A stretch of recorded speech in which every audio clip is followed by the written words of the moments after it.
인간은 언제나 각자의 고민과 걱정을 가지고 살게 되는 것 같습니다. 나이가 8살이건 80세이건 그때이기 때문에 겪게 되는 어려움과 고민이 있기 마련이죠.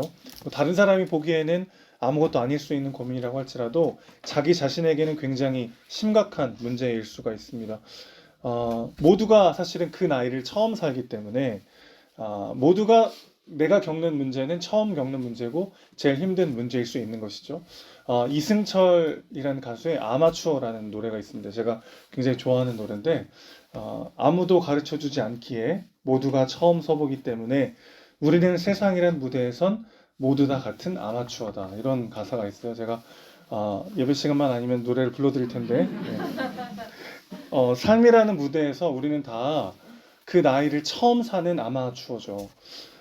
그래서 그때 5년 전, 10년 전 내가 지금 알고 있는 것들을 그때도 알았으면은, 그렇게 살지 않았을 텐데, 그런 후회가 남기도 하고 아쉬움이 남기도 하는 게 인생이 아닐까 싶습니다.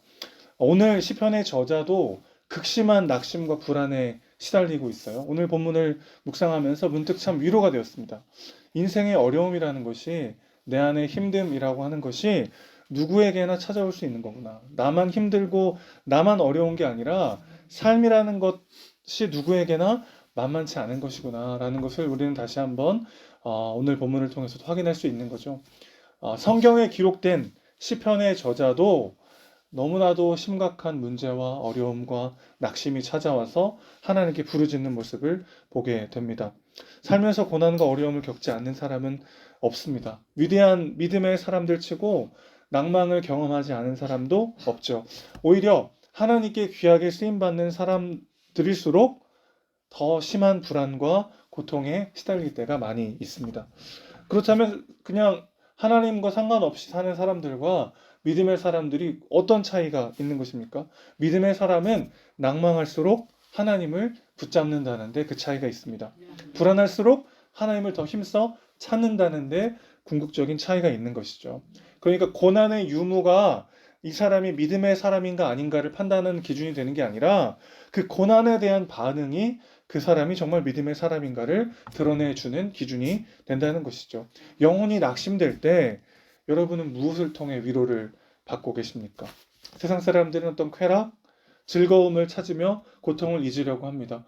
그 가운데 잠깐 빠져 있으면 그때 동안이라도 고통을 잊을 수 있기 때문에 쾌락이라든지 술이라든지 도박이라든지 성적 즐거움이라든지 잠깐의 고통을 잊을 만한 쾌락과 즐거움을 찾기도 하죠. 그러나 그것들이 우리에게 주는 만족은 사실 잠깐일 뿐입니다. 그것이 주는 만족은 곧 더 큰 공허함을 불러오게 되어 있죠. 인간관계에서 도피처와 피난처를 찾는 사람도 있습니다. 그러나 여러분 생각해 보시면 이 세상 그 어디에도 나를 온전히 이해해주고 나를 완전히 용납해 줄 수 있는 사람은 존재하지 않습니다. 누군가를 나의 영혼을 위로해 줄 절대적 존재로 설정해 놓으면 그 사람에게 점점 지나치게 기대하게 되고 그럴수록 우리는 목마름을 그 사람은 부담감을 느끼게 되고 결국 그 관계는 깨져버리게 되는 거죠. 자기 일에 빠져서 어떤 일을 성취하는 데서 고통을 잊으려고 하는 사람도 있습니다. 워커홀릭이 돼가지고 뭔가를 열심히 이루고 나면 그 가운데 내 의미와 만족을 찾을 수 있을 것처럼 생각하는 사람들도 있죠. 그럴 때 성취하지 못했을 때 오는 자괴감에 빠지고 그 패배감이 나의 삶을 무너뜨리게 할 때도 있고요. 반대로 성취했을 때 그 허망감은 또 다른 심각한 문제로 다가오기도 합니다. 자, 고난의 순간 내가 진짜 의지하고 있었던 대상이 무언가를 우리는 알게 되는 거죠. 힘들고 어려울 때, 외롭고 괴로울 때 여러분 어디로 달려가십니까? 그것이 진짜 내가 신뢰하는 대상이라는 것이죠. 고난과 믿음이 만나면 그래서 간절함이 불타오릅니다. 시인은 자신을 물을 찾아 헤매는 사슴으로 비유하고 있습니다. 오늘 본문에 시냇물이라고 번역이 되어 있지만 원문에서 말하는 의미는 이렇게 졸졸졸 흐르는 개울물을 말하는 게 아니고요. 가물 때 산속에 마지막으로 남아있는 작은 웅덩이를 의미하는 단어입니다. 그러니까 갈증에 막 목이 타서 마지막 남은 물을 찾아 헤매는 이 사슴은 물을 먹지 못하면 목이 늘러붙어서 죽기 때문에 마지막 남은 이제 작은 물 웅덩이를 찾아서 막 간절히 헤매는 모습을 지금 시인은 이야기하고 있는 것이죠. 그가 왜 이렇게 간절히 기도하고 있습니까? 왜 하나님을 찾고 있습니까? 그에게 사슴에게 물이 아니면 죽음이듯이 하나님 아니면 나는 죽음이라는 마음으로 하나님을 지금 찾고 있는 것이죠. 어찌 보면 간절함이 없는 믿음은 진짜 믿음이 아닐 수 있는 것이죠. 하나님 말고도 우리 인생에 도움이고 해답이 많다라고 생각될 때 우리는 간절히 하나님을 찾지 않기 때문에 그렇습니다. 플랜 B가 많은 사람은 하나님을 간절히 찾을 수 없죠. 고난과 믿음이 만나면 그래서 우리의 간절함에 불이 붙습니다. 맹숭맹숭하게 뜨뜻미지근하게 하던 신앙생활에 다시 하나님을 향한 갈망이 타오르게 되는 거죠. 그래서 우리 신과의 만남을 생각할 때, 하나님과의 만남을 생각할 때 사실 신과의 만남은 대부분 고난 중에 일어날 때가 많아요. 배부르고 등 따스울 때는 사실 기도가 잘 안 나와요. 그런데 정말 내 인생에 타는 듯한 목마름을 느끼고 삶의 어려움과 고난을 만나면 그 가운데 만나는 하나님의 말씀이 정말 담비 같습니다. 정말 꿀 같다는 말이 이런 말이구나 이해하게 되는 거죠. 그래서 사실 고난 중에 기억해야 될 게 있어요. 우리 인생에 몰아치는 고난의 파도 또한 주님의 파도라는 것입니다. 자, 오늘 6절을 보시면 영혼이 낙심될 때 시인은 주를 기억할 것임을 다짐하고 있습니다. 6절 다시 보실까요? 내 하나님이여 내 영혼이 내 속에서 낙심이 되므로 내가 주를 기억합니다. 너무 솔직한 표현이죠. 원래는 기억하지 못하고 까먹고 살았다는 거예요. 그렇죠. 뭐 하나님의 은혜로 살고 있고 내가 여기까지 온 건 하나님의 사랑 때문이죠. 입술로는 고백하지만 사실은 그 삶 가운데 정말 내가 하나님을 기억하고 내가 하나님의 은혜 아니면 살 수 없다는 것을 잠시 망각한 채 살았다는 겁니다. 그런데 고난이 딱 닥치니까 주님 내 영혼이 낙심이 됩니다. 그래서 다시 하나님을 기억합니다. 이렇게 고백하고 있습니다. 여러분 그럴 때 하나님이 너 참 염치가 없구나. 어? 내가 너 잘 되고 행복하고 그 살만할 때는 나를 잊어버리다가 똥줄이 타고 막 고난이 찾아오고 낙심이 되고 힘들 때만 나를 찾니? 그렇게 한 번도 하시지 않는다는 거예요. 언제든 하나님 앞에 갈 때는요, 여러분 제가 자주 하는 말인데 자격과 염치가 있어야 되는 게 아니라 염치가 없어야 돼요. 아무런 자격 없는 있는 모습 그대로의 나를 하나님은 늘 받으시는 분인 줄로 믿습니다. 그래서 내가 늘 하나님 안 찾다가 힘들 때만 하나님 찾는데 그래도 되나요? 그래도 됩니다. 아니요, 사실 우리 모두가 그럴 때만 하나님 찾잖아요, 사실. 정말 그럴 때 간절히 하나님 붙잡게 되잖아요. 그리고 하나님은 그 모습 그대로 우리를 받으시는 분인 줄로 믿습니다. 자신을 향해 몰아치는 폭포와 거세게 몰아치는 파도가 주의 손안에 있음을 시인은 고백하고 있어요. 7절 보십시오. 주의 폭포 소리에 깊은 바다가 서로 부르며 주의 모든 파도와 물결이 나를 휩쓸었나이다. 자, 지금 시인은 뭐라고 고백하고 있냐면 내 인생에 지금 몰아치는 모든 이 고난의 파도가 어떤 파도라는 거예요? 주님의 파도라는 겁니다. 이게 어떤 뜻일까요? 하나님이 나를 치셨구나. 이렇게 해석한 게 아니라 눈앞에 닥친 어려움 속에서 하나님은 여전히 신실하게 일하고 계시다는 뜻입니다. 내 인생에 일어난 이 모든 일들이 사실 누구의 손 안에요? 하나님의 손 안에 있음을 그는 고백하고 있는 것이죠.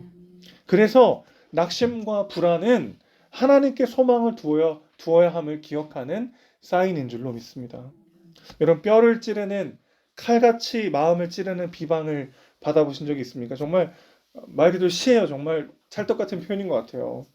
뼈를 찌르는 칼, 뼈를 찌르는 것 같은, 마음을 찌르는 것 같은 비방을 받을 때 막 마음이 무너지죠. 그 낙심과 불안이 찾아올 때 우리가 생각해야 되는 건 뭐냐면 나의 소망을 하나님께 두어야 한다. 5절 말씀 다시 보실까요? 내 영혼아 내가 어찌하여 낙심하며 어찌하여 내 속에 불안해하는가? 낙심과 불안이 찾아올 때 시인이 집중하는 건 뭐예요? 너는 하나님께 소망을 두라. 내가 소망을 하나님께 두지 않을 때 바로 그 지점에서 낙심이 찾아오고 그 지점에서 절망과 두려움이 찾아오게 되더라는 것입니다. 다시 소망을 하나님께 둘 때 하나님께서 나의 삶에 개입하시고 다시 나타나셔서 실질적인 도움을 주시고 그래서 내가 하나님을 찬양할 수밖에 없도록 나의 삶을 만드시겠다고 약속하시는 것이죠. 두려움과 낙심과 불안이 찾아올 때 하나님께 마음을 토하는 동력으로 삼으시는 우리 모두가 되시기를 주님의 이름으로 축원합니다. 여러분, 시편이라는 성경은 굉장히 독특한 책이에요. 다른 성경은 뭐 선지자나 사도들을 통해서 하나님이 우리에게 주신 말씀이 기록된 거잖아요. 시편은 아주 독특한데 뭐냐면 인간이 하나님께 드린 기도를 하나님이 다시 말씀으로 주신 게 바로 시편입니다. 다른 성경이라는 건 굉장히 기록된 방식 자체가 되게 다르죠. 하나님 왜 이렇게 하셨을까요? 굳이 하나님이 직접 선지자들이나 사도들을 통해서 말씀을 주신 게 아니라 인간이 하나님께 드린 기도를 하나님 다시 말씀으로 주신 거란 말이죠. 왜 그러셨을까요? 이렇게 기도하라는 거죠. 고난의 때에, 절망의 때에, 낭망이 찾아오는 바로 그 순간 그 모습 그대로 하나님을 찾으라는 거예요. 염치불구하고 또 하나님께, 하나님 저 또 하나님 말고 다른 데다 소망을 뒀습니다. 솔직하게 고백하고 하나님을 다시 한번 찾고 하나님을 붙잡을 때 하나님이 또 다시 한번 내 손을 잡아주시고 다시 나를 일으켜주시는 새 힘을 주시는 줄로 믿습니다. 하나님께 나아갈 때 너무 늦은 시간 따위는 존재하지 않아요. 바로 오늘, 바로 지금 이 시간, 내가 지금까지 어떤 신앙생활을 했는지와 상관없이 다시 주님의 임재 안으로 나아가는 우리가 되시기를 주님의 이름으로 축원합니다. 그렇게 하나님께 막 내 마음을 솔직하게 토해 놓는 거죠. 여러분, 그래서 기도를 할 때 어떻게 해야 되나 시편을 잘 읽어보시면 하나님한테 이렇게 기도해야 되는구나를 우리가 알게 되는데 생각보다 그렇게 아름답고 고상한 언어들로 쓰여 있지 않아요. 막 따지고 불평하고 원망하는 기도들로 가득 차 있습니다. 시편이. 막 원수를 향한 저주의 기도, 하나님을 향한 원망과 분노의 기도들이 가득 담겨 있어요. 그런데 그 많은 기도들을 하나님이 들으셨다가 다시 우리에게 시편의 말씀으로 주신 이유는 뭡니까? 그렇게 기도해도 된다는 거예요. 하나님 앞에서도 괜찮은 척, 하나님 앞에서도 가면을 쓰고 오 주님 영광 받으소서 아멘. 그럼 어떻게 되죠? 기도가 짧아져요. 일단 별로 기도할 게 없어요. 그런데 정말 내가 내 마음을 솔직하게 하나님께 기도하기 시작하면 정말 내 하나님께 정말 솔직하게 내 마음을 토하기 시작하면 기도 시간이 길어집니다. 할 말이 많아요. 하나님 앞에 솔직히 쌓아둔 게 많았기 때문에 하나님 이거 왜 이렇습니까? 어째 이렇게 이런 일이 벌어집니까? 그런 막 원망과 한탄의 기도가 막 쏟아지는 거죠. 그러면서 우리는 점점 깊이 하나님과 인접 속에 머물며 그분과 교제하게 되고 그럴 때 하나님이 주신 새 힘, 하나님이 주신 새 시선, 하나님이 주신 새 마음으로 내 삶을 바라보게 되는 거죠. 하나님이 원하시는 건 바로 이 과정이라는 것입니다. 오늘 시인도 이렇게 이야기하죠. 9절 보세요. 어찌하여 나를 잊으셨습니까? 어째서 제가 원수에게 괴롭힘을 당해야 합니까? 하나님 지금 뭐 하십니까? 정말 신성모독적인 기도를 하고 있어요. 이렇게 여러분 이렇게 한국말로 시로 이렇게 고상하게 번역돼서 그렇지 이 원뜻을 가만히 한번 생각해 보세요. 어찌하여 나를 잊으셨습니까? 이거 얼마나 하나님을 모욕하는 일입니까? 하나님이 어떻게 잊겠어요? 그 전지전능하신 분이 어떻게 나를 잊을 수 있으십니까? 그런데 나를 잊었다는 거예요. 그리고 내가 원수에게 괴롭힘을 당하는데 지금 뭐 하고 계십니까? 지금 하나님 혼내고 있죠, 지금. 이렇게 기도하라는 거예요. 내 마음에 담기는 그대로 어떤 상황을 딱 처했을 때 내 마음속에 올라오는 그 감정, 그 원망과 슬픔과 분노 그대로 하나님께 토하라는 것입니다. 그걸요, 여러분, 토해놓지 않고 가만히 있으면 내가 죽어요. 나를 힘들게 하는 그 사람한테 쏟으면 그 사람이 죽어요. 그러나 그걸 하나님께 쏟으면 우리의 시편이 되는 것입니다. 오늘 하나님께서 원하시는 진정한 하나님과의 만남은 바로 이 시간이에요. 그냥 고상하고 내 컨디션이 괜찮고 내가 정말 기쁨이 충만할 때만 만나는 게 아니라 내가 엉망일 때요. 내 영과 육이 비참하고 지쳐있고 낙심하여 넘어져 있는 바로 그 순간에도 아니 오히려 그 순간이야말로 하나님이 필요한 바로 그 시간인 줄 믿습니다. 그리고 하나님은 그 모습 그대로 오라는 거예요. 엉망인 채로 오라는 거예요. 낙심한 채로 오라는 거예요. 그래서 하나님 어찌하여 나를 잊으셨습니까? 대체 왜 이런 일이 나에게 벌어져야 됩니까? 하나님 지금 뭐하고 계십니까? 그런 불평과 원망의 기도를 하나님께 쏟아 놓으라는 겁니다. 하나님은 그 모든 기도를 결코 외면하지 않으시는 줄로 믿습니다. 그 모든 기도를 다 들으세요. 그리고 그분을 보여주시고 삶 가운데 개입하셔서 도우실 줄로 믿습니다. 11절 한 번 더 시인이 고백하죠. 내 영혼아 어찌하여 낙심하며 어찌하여 내 속에서 불안해하는가. 너는 하나님께 소망을 두라. 하나님께 시선을 두고 하나님께 내 온 마음을 쏟아놓고 하나님께 내 소망을 둘 때 그가 내 삶에 나타나셔서 도우시고 다시 하나님을 찬양하게 기어이 우리를 인도하실 줄로 믿습니다. 무슨 근거로 이렇게 확신할 수 있습니까? 내가 막 어찌하여 하나님 나를 이렇게 하십니까? 왜 나를 잊으십니까? 그렇게 막 하나님께 이런 불경한 기도를 드리는데 하나님은 그렇게 기도 어찌하여 나를 버리십니까? 어찌하여 나를 잊어버리십니까? 그렇게 하나님을 원망하는 기도를요. 딱 한 번 처음이자 마지막으로 외면하셨습니다. 나의 하나님 어찌하여 나를 버리십니까?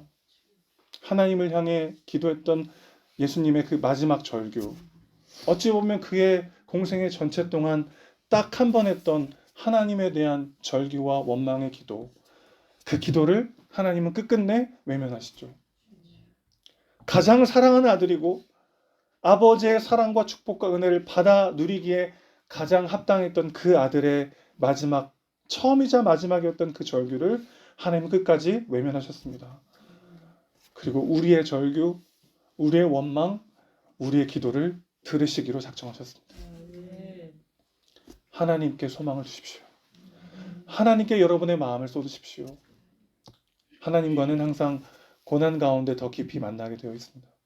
마음이 힘들수록, 삶이 어려울수록 그 가운데 다시 내 손을 잡아주시고 내 말을 들어주시고 내 기도에 응답하시는 하나님을 경험하고 다시 일어나 고난 중에 더 크게 역사하시는 하나님을 누리는 우리 모두가 되시기를 주님의 이름으로 축원합니다.